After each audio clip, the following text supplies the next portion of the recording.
What was this transition from architect to artist? How did that decision? It was something I always wanted to do, but I just kind of just said, all right, I'm going into architecture.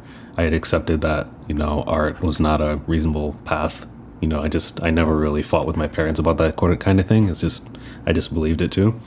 I did it for fun. Then in college, slowly stopped doing it because architecture work was fulfilling for me. Then I went into work. It was not very fulfilling at all. I was doing a lot of 3D rendering and stuff of the different designs I'd come up with, and that was really fun. But then for some reason, I had started trying to sketch legit right as I graduated in a sketchbook. And for some reason, somebody saw my I was using the same sketchbook for my notes and at work in architecture. And so somebody saw my artwork, my sketches there, and he's like, oh, you're too good at this to stop. And for some reason, I was like, okay, I'll just do that. And I don't know what happened. I think in the progress of talking with my friend who was getting into a lot of entrepreneur stuff, and me wanting to get recognition for my work while I was sketching, I decided to put it out there on my Instagram account. And from there, I started teasing this idea that it could be a serious thing.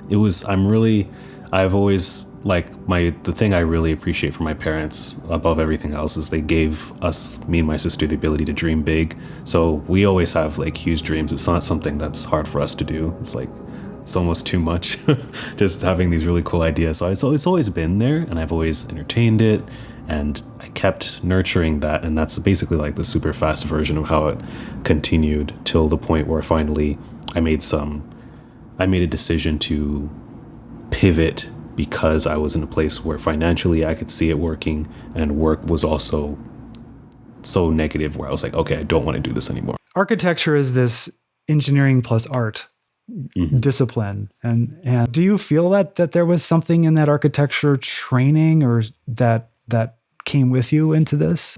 I definitely feel like it was my personality that made me go into architecture itself. I used to think I wasn't creative, and it was hard for me to come up with ideas. But when I had something a source, I could easily manipulate it and be creative with it.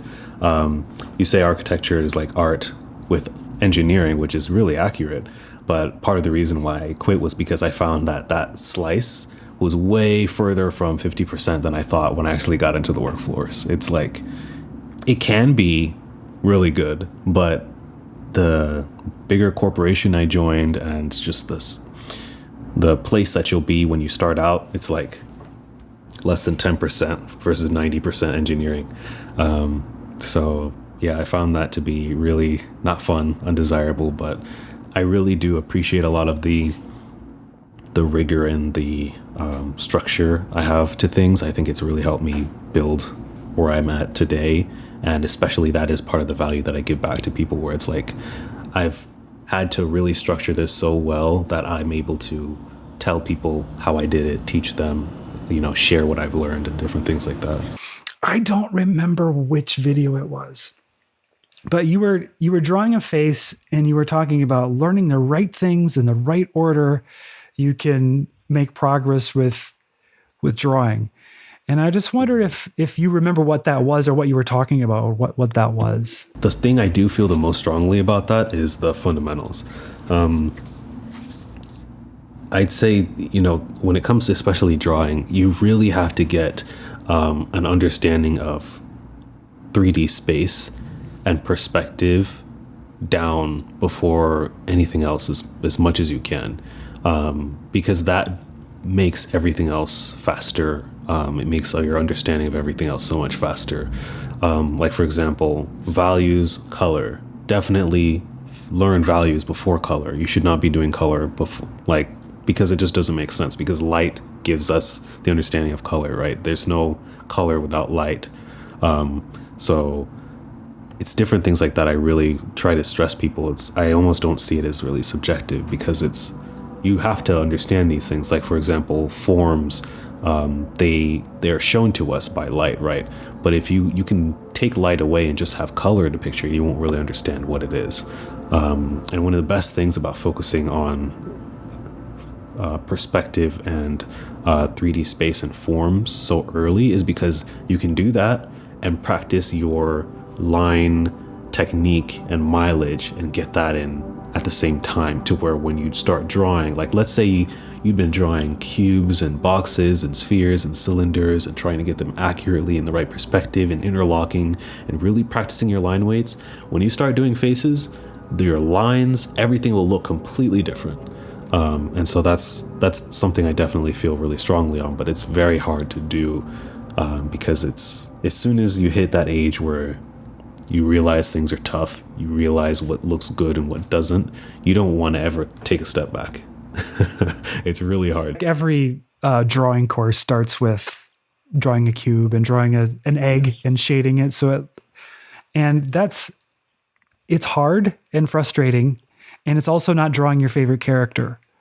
So is there a space, is it okay to make a space to do the drills, do the scales as like an instrument, you have to play to do your scales, but also then have your fun time where you're drawing, Iron Man or something and being able to enjoy the project.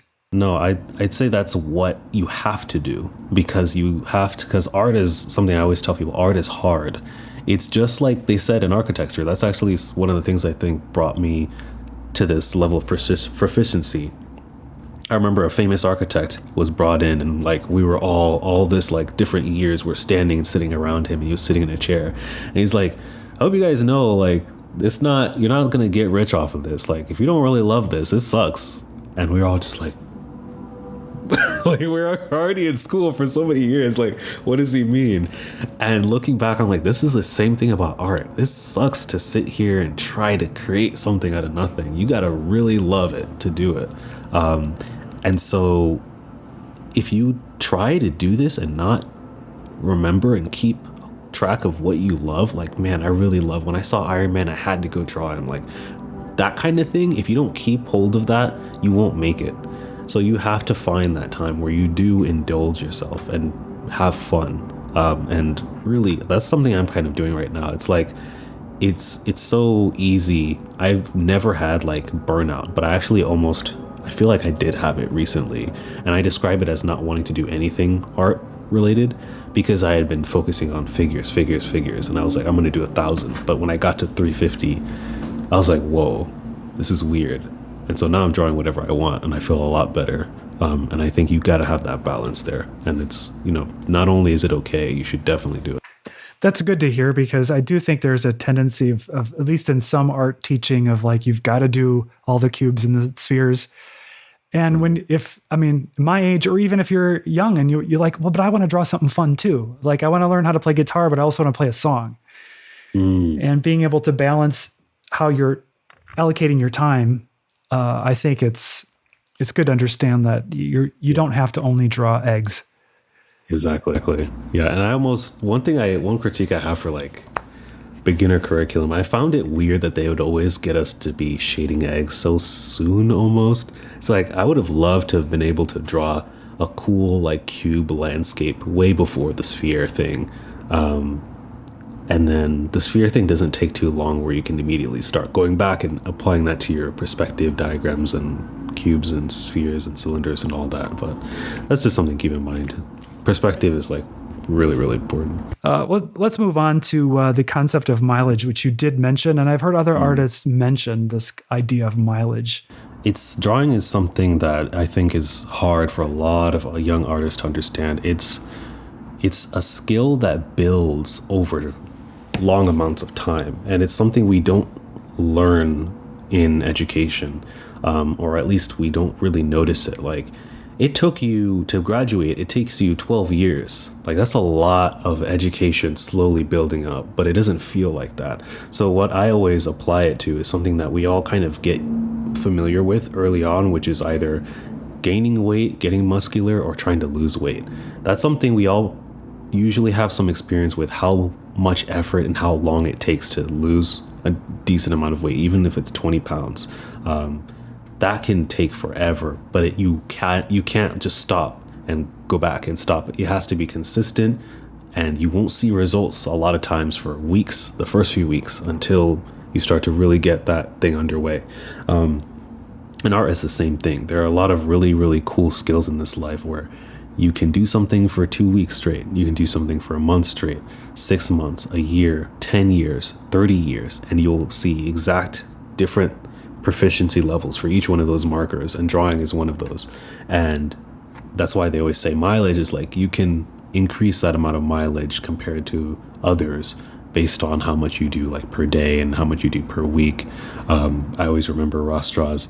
See somebody that I see is really, really high up there in skill that I used to admire. Like I wanted to paint exactly like him, like 2017 around then. And I remember he said he locked himself into a room one day to just start painting and drawing. And now that I'm more experienced, I'm like, I wonder how intense he was working when he did that, because that is something that's really important. And I can't wait to show people like, hey, when people ask me like, oh, how did I get so good? I'm like, I have 1,000 figures and like in this folder you can get online. So it's like, don't come back to me until you have that. Because if you're not super gifted like I was, you got to do that too. How much of what you're drawing are you like doing? Like I am studying, I am learning some new thing, or I am just going to just drop all of the critical side of my brain and just create? I used to be doing that really like study every day, and that's the only thing I do. So I was doing figures where I'd look at the figure and then I draw it, and I started at 12, then I moved to 5 a day where I wanted to add more details.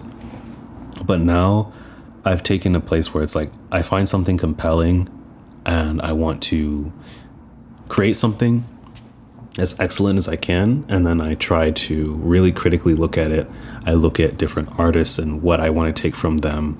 I try to get critique every now and then, and so it's a serious thing where when I start something, I want it to make it excellent, but it's something I allow myself to do for fun. I'll do whatever subject matter I feel like doing. I'm not gonna sit here and draw an arm and just I don't do that stuff right now. But let's say I see a really cool figure of somebody like a volleyball player hitting a volleyball, and they're doing this really cool motion. I'll try to capture that with the gesture and the pose that I want, and I'll try to get the line work to be accurate. I'll be like, I'm studying this artist's line work right now. I want to capture that, and I'll make it excellent, and then I'll move on. I might get some critique for that, but I'll move on because I want to start having that kind of stuff to look back on, to see my progress. I think it's something I've missed out on, letting myself to have many polished things to show and then to just create for myself. It doesn't have to be just sketch, loose study every single time. It's more like, I guess you could say I'm doing studies where it's like, okay, let's say you did a painting of Zendaya and you wanted to get all the colors in there and everything. That's still a study, but it's something that's much more free and expressive. You could paint it the way you want to in your style, but you're still trying to study the colors, the proportions, and all that, and then you move on to the next. So I'd say that's where I'm at. I'm trying to create a hybrid for that right now. You mentioned style just now, and you've mentioned your style of being this semi-realism, and I'm curious about it because what it caught my eye when I said, okay, I'm going to learn how to draw, and I was on Instagram or YouTube or something, and I found this guy with this amazing voice and this incredible art and these extremely high quality videos. And I'm like, oh boy, I'm never going to get this. I'm never going to get here. But the style it's not realistic. It's not a cartoon. So when I started getting serious about art, it was just pencil on paper, and I would do photorealistic portraits. And at some point, I don't know how it happened, but I got into digital art around 2013. I remember asking my parents for a tablet, and I just loved the energy from that. And I don't know exactly, I can't describe to you exactly how I felt then, but I know now the expression and the energy from stuff that's allowed to be stylized and pushed and pulled. I found that so appealing, and my first really big influence for all that stuff was Disney.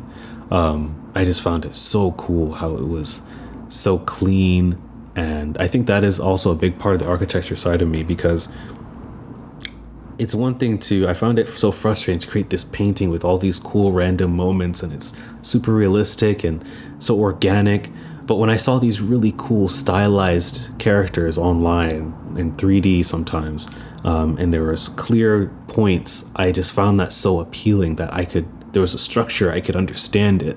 Like, I loved that line art color thing.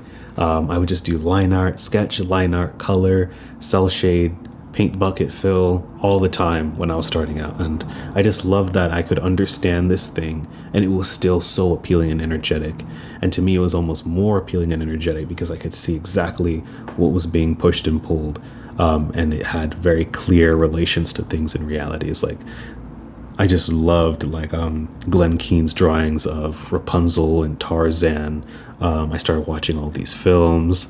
I remember some old films I watched. Not old, but things I missed out was like The Princess and the Frog. I remember also Anastasia. I would watch all these old ones and I was just so enraptured by the way they would take reality but express it in the faces. And I found that I really had that intimate connection I loved with architecture, about how a space could make you feel and how it could be nostalgic. I just loved like video games, for example, how they'd create a space, like even in a tiny screen, you could be on like a pirate ship or something, and how that would feel in the sense of the rain, and all those senses I wanted to convey with my work. And so I found that so super, super appealing. But at the same time, I didn't want to go the anime route where it's like they don't have a nose.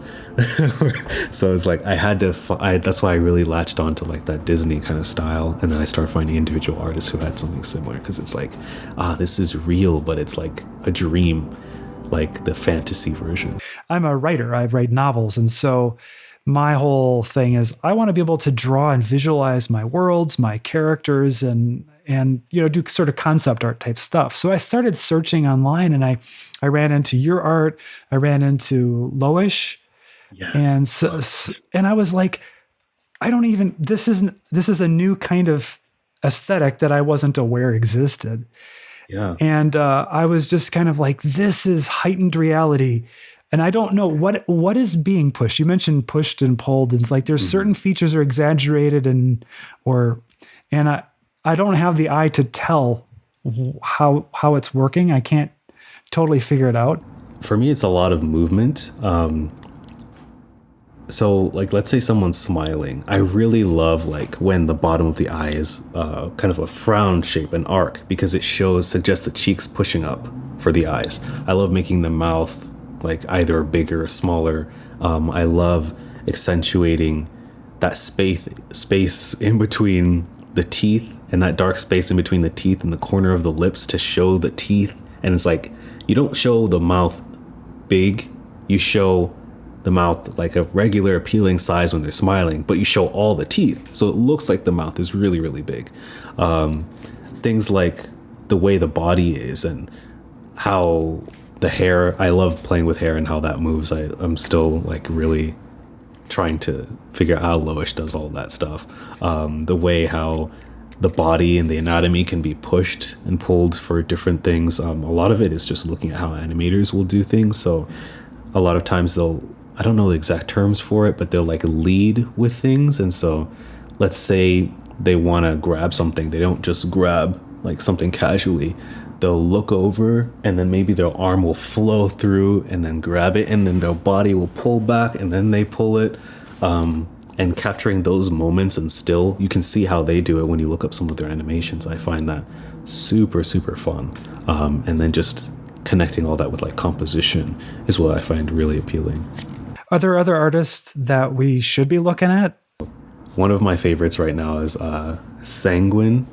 Just the name of that, I don't know, that like orangey material, but that's what he goes by online. Also J.A.W. Cooper. I love her work right now. Like, it's so free and expressive. Who else can I mention here? Loish, of course, all the time. I love Max Grecky's stuff. I don't know if I'm saying his name right, but he has such crisp, rigid lines, but they're so free and expressive at the same time. It's so clear what he's doing and the forms. He's just mastered it all so well. And then, of course, the greats like Glenn Keane, Jin Kim, they did a lot of the characters that I at least really like at Disney. And then Ming Chen Shen, I love his work. And then there's also Claire Wendling, and I also like Araceli. Her real name is Knight. There's a lot of those artists that do like the Riot splash art. I don't know if you heard of League of Legends, and the company that creates League of Legends is Riot, and not only are they really great at creating music videos for their games, but the artwork that they have for like loading screens is so good because they have these really crazy dynamic perspectives.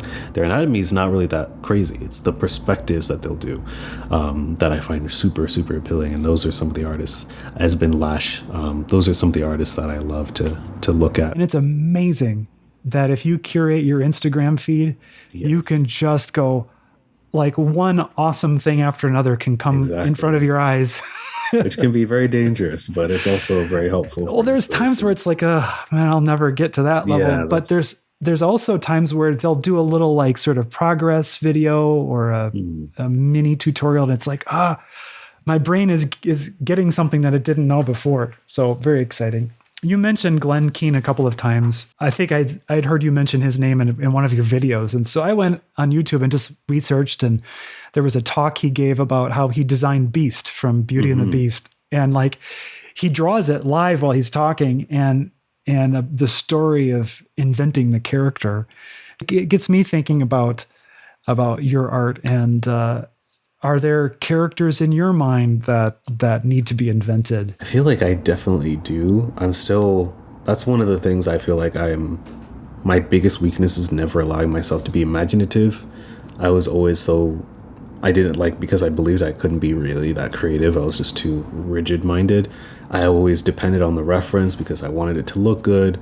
And right now it's like one of the things I'm finding is like, I don't really have that intuition for like a character. I feel like I have to search for that really hard right now, and it wouldn't be as authentic. So I'm enjoying doing a lot of draw this in your style challenges on Instagram, and I feel like allowing myself to kind of step away from those really rigid studies and just having fun is letting me experience what do I really like about art. Because right now, for some reason, it's just I really like making cool stuff, and for some reason that was enough to get me this far. And I'm like, I would tell people to have a goal like you with your novels. Like, that's great. That'll take you all the way. And I'm just like, how did I get here? Just wanting to be like, I just want to do cool, appealing stuff. So I'm like, I need to figure that out. And I definitely feel like I'm getting very close. Like, I don't know if you've heard of the really popular game that came out, Cyberpunk 2077. And that game has really helped me see like, I really like this stuff here and there. And it's not even like the main game content. Some of the side stuff I'll see on the TV screens in that game, I'll be like, oh wow. And then I'll look more into it, and I have like a growing Pinterest folder right now with stuff like that. And I'm like, I'm starting to finally allow myself to see like, what do I really want to do? What can I come up with? I think people who are familiar with your Instagram and your YouTube channel will like, what is he saying about not being creative? I know. Like, from the outside perspective, it's just like, it sounds crazy. One of the things you're doing in your channel is not only are you drawing and showing people what you're doing, but what I've found most inspiring is your videos when you're just talking about the hard part, the being a creative, being someone who's putting stuff out there. You have a video, I can't remember what the title of it was, like the number one quality of an artist needs to succeed. Yeah. And I'll give the spoiler because it's the first thing you say in the whole video, and it's faith. So with that, I think that's the thing that carried me through a lot. Like my parents, like I mentioned earlier, I think it could be because of like a religious upbringing that I had, but they always, like, of all the things that they did, it was that belief and that dream-like quality that they always gave to me and my sister. I remember one thing that I always like to brag to myself about was I had a really cool teacher in 7th grade, and she was like trying her best to help teach us the things that I don't know if they're teaching people in school yet, but like taxes and like saving money and all that stuff. She was trying to teach us that. And she asked everyone who thinks that they'll be a millionaire when they grow up. And it was very few people that raised their hand. I was one of the people that did. Not saying that I'm some sort of millionaire right now, but 7th grade, I was like, I believe I can be. And I was shocked that there weren't that many people. And I think that's the thing that is so important to carry you, growing up, and carry you when you're working. There were plenty of nights where I was at work, or I would stay late from work trying to draw something, and it would go terribly. And I'd be like, why? I just have to quit this. Why do I believe, like, I don't see myself getting somewhere with this, but I just keep pushing because the faith that I had was there. But with that video in particular, it was like the kind of first fruits faith where you have to believe in yourself that you can do it, because that's extremely important. If you don't believe that you can do something, and it sounds really wishy-washy, but these things become almost like fact.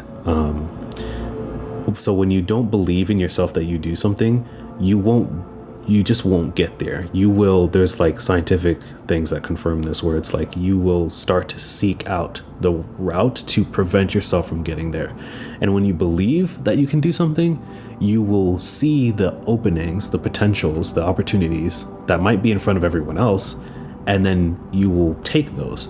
You will do things differently. So something I've brought up learning is like 2 people, 10 people can do something, and only one person can get a really desired result. And I feel like faith in what you're doing, faith in that you can make it, believing in yourself can be that. That's something that I've seen so literally on YouTube, where it's like the people who just the way you talk about something, if you believe it's true, and I believe the things I had to say, especially in my beginning YouTube videos, were helpful because I did it for myself. If you believe that, it carries through. If you don't believe what you're saying, people won't connect with it, right? And that's just one of the very many ways that faith and belief can really start to impact everything that you're doing. And so, yeah, I really wanted people to see that, like, you have to have that in order to make it. And another thing is the concept of giving up is people don't really understand that your chances are never 0 until you give up, right? Eventually, something will happen if you continue to do it. But the moment you stop, your chances are 0. That's it. And so faith is what prevents you from getting to that. It sounds so easy and literal. It's like, well, of course. But when you realize that when you keep trying something, as long as your chances aren't 0, there's going to be something that happens, right? And so hopefully that's what I wanted a lot of people to be able to take from that video. I want to segue into the next feel-good thing, was the future of my art. In that video, you had done a poll, and one of the things that you said was of concern was so many of your viewers felt like they couldn't see what they could do with their art. I wish it reached more people. I'll have to try and see if I can package it in a different way. But I really want people to understand that art its value is not in being the best. Its value isn't in making money with it. I think a lot of people who are growing are asking the same questions, and I'm thinking, like, is there a fundamental need in the art community that can answer these questions? Because I feel like when there's some sort of unrest, there's some sort of ailment, there's usually some sort of natural response to it. And I think that the natural case here is that people are not enjoying it. I guess it's my logical mind at work here. And I was like, why do people enjoy making art that's not good when they're kids, and then they're adults or even just teenagers, and they hate it? It's the source of so much pain and agony, and hopelessness. And I'm thinking there must have been a place where they forgot that joy, and now it's because of something else. A lot of people believe that it's completely useless until they can make money with it, until they can be popular. It has no use otherwise. And I'm thinking, imagine if people thought the same way for video games. People make money with video games now. It's a legitimate thing. There's so many different ways you can make money getting into video games nowadays. People stream it on websites like Twitch and YouTube. But I don't see people stressed out like, dang, I'm not good enough to make it on this like pro gaming team for Overwatch or whatever. And I'm like, why did that happen to us with art? Why do so many people find it completely worthless until they can get to that ideal. And I think the other portion of that is technology has unfortunately made us so connected to where we see all the best of the best, and we don't see the process, we don't see the journey.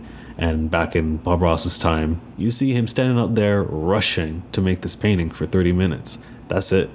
There's no like TikTok or Instagram to just, if you wanted to, you had to get on this board and browse the board, and there would be specific communities on this forum that you could see, like kind of like, oh, this community, we all do this, and casually there'd be new posts. But now it's like everybody, everything, every few minutes. I sometimes follow 500 around that. I'm on Instagram, and I very, very often I'm scrolling, and it's like posted like 43 seconds ago. And it's like, that just shows you how much art you can just see all the time. And I think that's contributing to changing people's mindsets to not understanding the real rigor of stuff. And I don't know if that was before or after I tried out oil painting, but that really taught me that intimacy that I think a lot of people are missing out on, where you have to just sit down and just accept what the art is going to do and where it's going to take you, and not go into it with so much preconceived notion or goal or desire out of it, because that's where it gets you lose all that beauty and tranquility that comes with art. Never just set aside a skill that you want to have that because it would be cool, just because you don't know how to monetize it. Yeah, learn it. Exactly. Don't worry about monetizing it. Just go into it. That's my message. Some people think that even without those, that if they're not as good as the other people that they see, it's not worth it. And that's what I think they're unfortunately missing out on. Is like, think back, why did you want to do this in the first place when you didn't know about everyone else? What was that value that it gave to you? And hone in on that, because it's not such a baby kind of like feel good mindset. It's what I wanted to do when I first started trying to copy really crappy like manga people out of like the, how to draw manga books. It's the same kind of feeling here, except I can do it really, really well. I can do the whole body now. That was unheard of. I can do whatever angle I want. And it's a lot more fun to do that same thing that I wanted to do when I was like 11, and I think a lot of people, they're lost. That connection's been severed somewhere. Ergo Josh, thank you so much for the critique and for answering the questions. What is your streaming schedule these days? These days, it's actually Fridays at 4 p.m. Eastern time. That's pretty much what it's going to be for the next little bit. And what do people experience on a ErgoJosh stream?